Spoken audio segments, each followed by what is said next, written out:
ele tá sendo criticado e tal, ele foi perguntado sobre isso, ele falou, olha, eu tenho que tomar decisões, tomei a decisão de vir com o time em reserva e ele, ao entregar os pontos no final de semana, ele já dava indicativos de que iria dessa forma, né? Iria dessa forma. Então, eu acho que de qualquer forma, tá? Mesmo que a diferença hoje tivesse caído para 2 pontos, seria muito difícil tirar o título do Flamengo. Continuo achando muito difícil. O Flamengo vai jogar contra o Ceará na próxima quarta-feira, num cenário que vai ser muito favorável ao Flamengo. Pô, André, mas como assim favorável? Se o Flamengo perde a final da Libertadores. Pois é, se o final de semana for trágico pro Flamengo de perder a final da Libertadores, ele ainda vai ter a chance de ser campeão brasileiro em casa contra o Ceará. Ele faz a parte dele, ele vai ser campeão. Então, assim, se for pra ser campeão pela segunda vez na semana, melhor ainda. Ele é campeão da Libertadores sábado e manda ver, é campeão em cima do Ceará. Se perder, tem um baita de um prêmio de consolação. Então, assim, eu acho que o Flamengo continua muito próximo. Evidente que agora a diferença aumentou, mas já estava muito próximo e agora muito mais ainda. O Palmeiras chegou a sentir um gostinho, né? Chegou a sentir um gostinho, fez 1-0. Tiveram 2 pênaltis pro Grêmio, um com a ajuda do VAR. Um pênalti inexplicável do Aníbal Moreno, né? Inexplicável. Inexplicável do Aníbal Moreno, que foi criticado, inclusive, pelo Abel na entrevista pós-jogo. Foi criticado.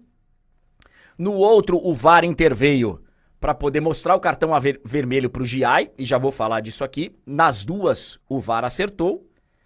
E no final do jogo, a gente teve uma entrevista do Abel, que foi uma entrevista meio polêmica.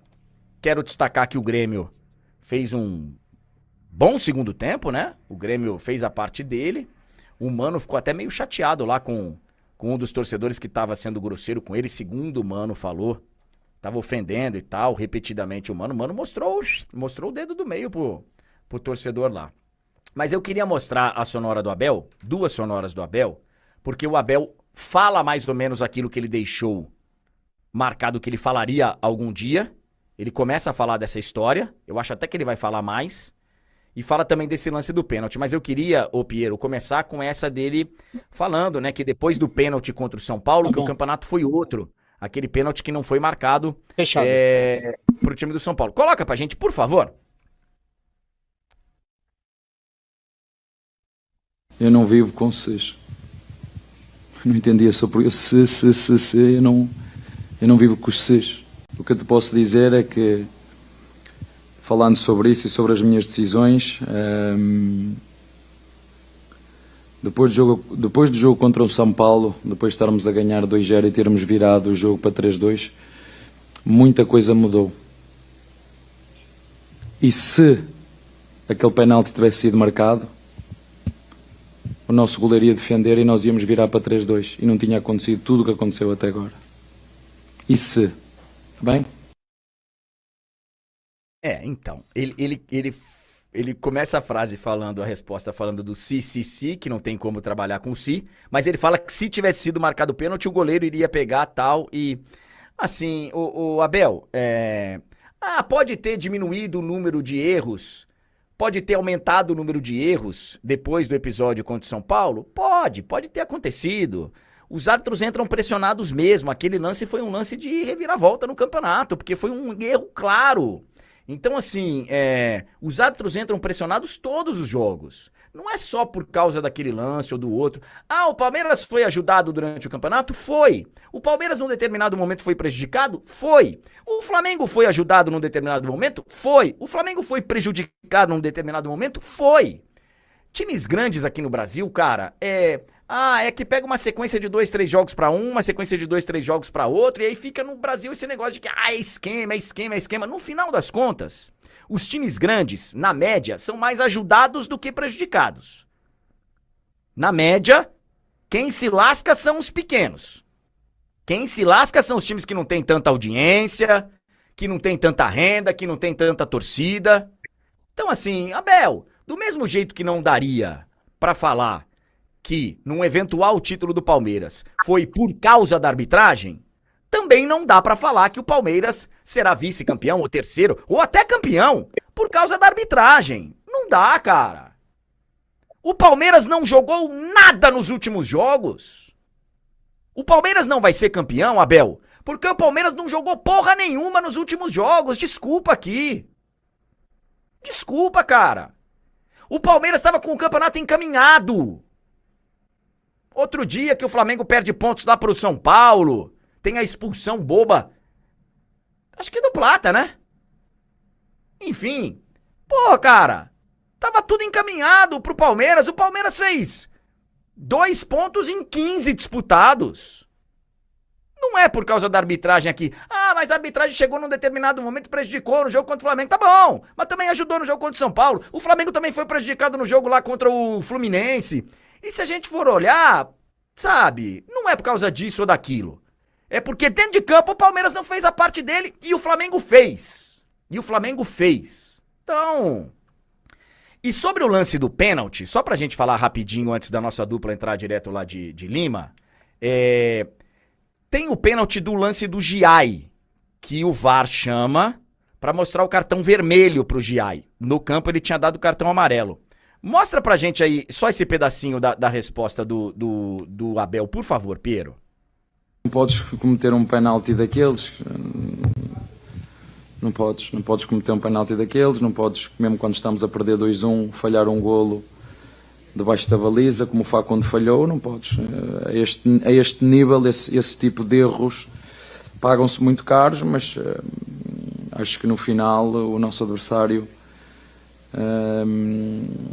criou mais pelos nossos erros do que propriamente pelo volume que eles tiveram. Ainda conseguimos empatar o jogo. Gostava de entender porque é que o meu jogador foi expulso. Pelo menos as regras dizem que o jogador não deve ser penalizado 2 vezes, ou a equipa não deve ser penalizada 2 vezes, mas enfim, foi o que foi. Olha só, Abel, ele fala primeiro do lance lá do pênalti, do primeiro pênalti, que foi um pênalti bobo, cometido pelo Aníbal. Ele fala do gol que perdeu lá o Facundo. E aí ele fala que um time não pode ser penalizado 2 vezes, um jogador não pode ser penalizado 2 vezes, que tá na regra. Não, Abel, não está.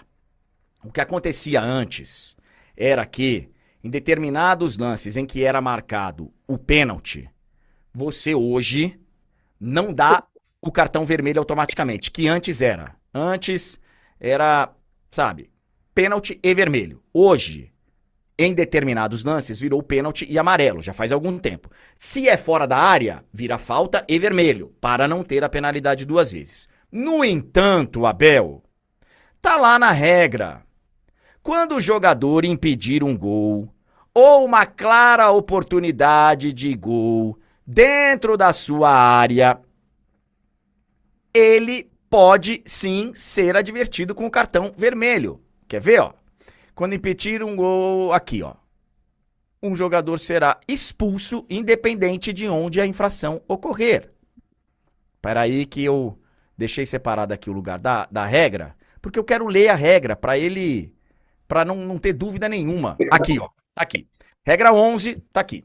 Quando um jogador cometer uma infração contra um adversário no interior da própria área penal, que impeça uma clara oportunidade de gol do adversário, e o árbitro conceder um tiro penal, o adversário será advertido com cartão amarelo se a infração tiver sido uma tentativa de tocar na bola ou de disputá-la. Se for uma disputa de bola, aí é cartão amarelo. Em todas as demais circunstâncias, por exemplo, segurar, puxar, empurrar, não ter possibilidade de disputar a bola, o jogador deverá ser expulso. Não teve disputa de bola. Ele pula nas costas do outro. É pênalti mais cartão vermelho. Então, nessa não tem o que reclamar. Não tem. E do outro lado, nós tivemos um Flamengo enfrentando o Atlético Mineiro com vários jogadores sendo poupados de início, né? Foi diferente do Abel, que nem levou jogadores lá para Porto Alegre. O Felipe Luiz levou os jogadores, no intervalo perdia o jogo por 1-0. E aí ele volta com o Bruno Henrique no intervalo, já melhora bem o time, o Everson tem uma grande noite, faz grandes defesas, poderia o Flamengo ter até resolvido, e aí ele coloca o Arrasca E aí ele coloca o Jorginho e finalmente o Flamengo chega ao gol de empate com o Bruno Henrique. Então, o Flamengo numa atitude um pouquinho diferente, um pouquinho não, até bem diferente do Abel, levou algumas cobras, alguns feras, alguns craques e precisou utilizá-los por alguns minutos para poder empatar o jogo, senão teria provavelmente saído lá de BH com uma derrota. O fato é que a distância aumentou e o Flamengo muito provavelmente será campeão na próxima quarta-feira no jogo contra o Ceará. Lembrando que o Cruzeiro ainda, matematicamente, tem chances de entrar nessa briga.